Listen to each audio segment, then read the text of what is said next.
Evet, bugün mutlak zatın vasıflarını anlatacağız.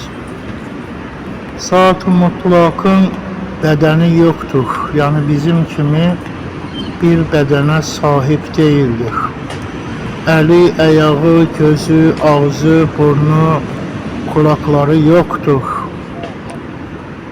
Evet, onun ilminde, yani lövh-ü mahfuzunda, yaddaşında Rahman ve Rahim deyilen iki hayatı açığa çıkarma potansiyeli vardır. Bu hayatlar da beden şeklinde açığa çıkır. Cennet hayatı erkek bedeni şeklinde, dünya hayatı ise kadın bedeni şeklinde açığa çıkır. İnsan bedeninde de iki sistem, yani kadın ve erkek bedeni vardır. Tüm canlılarda da böyledir. Erkek dişi. Üçüncü beden yoktur. Yani Allah ismi verilenin kendi ilminde bunlar görünmür. Yani zat tekliğinde bunları müşahede etmek, görmek mümkün değil. Yalnız rüya sisteminde, yani uykuya dalındığı zaman varlık açığa çıkır, görünmeye başlayır. Cennet de, cehennem deyilen dünya hayatı da rüyadır. Allah ismi verilenin tecelli ettirerek gösterdiği bir rüyadır. Evet, bunların sayıları var. Kaç sayıda insan bedenleri var, kaç sayıda hayvan bedeni var. Hepsi hesapladır, sayıladır. İlkin tecellide, yani cennet hayatında da bunların sayıları vardır. Yani tehlikten çoxluğa çıkması yalnız rüyada gerçekleşir.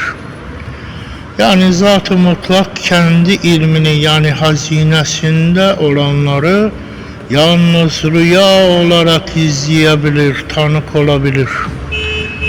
Ama tekliğinde amada bir şey görünmür. Çünkü zifiri karanlıktadır.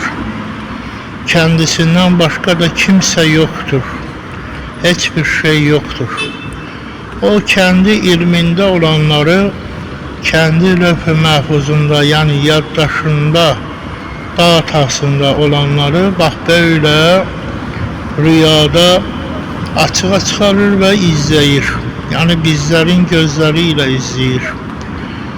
Onun görebilmesi için bizim göze ihtiyaç yoktur. Yani zatında bizim gözümüz kimi gözü yoktur.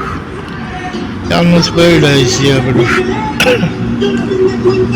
Onun içinde cennette olan insan bedenleri, hayvan bedenleri şu dünya hayatında da rüya olarak en alt versiyonda açığa çıkmaya başlayır. Yani daha çok şekilde açarak, birbirini açarak içindekini göstermektedir.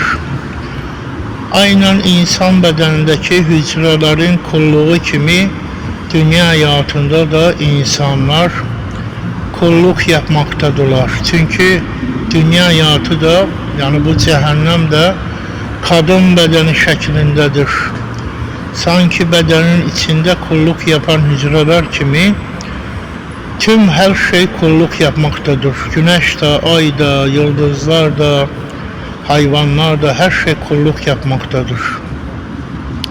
Hayvanlar insan bedenindeki mikroplar, parazitler, bakterilerin makro boyutta açığa çıkmasıdır. Yani bedenin içinde ne varsa şu an dünya hayatında onları izleyirsiniz. Onların açığa çıkmasıdır, kendini göstermesidir makro boyutta.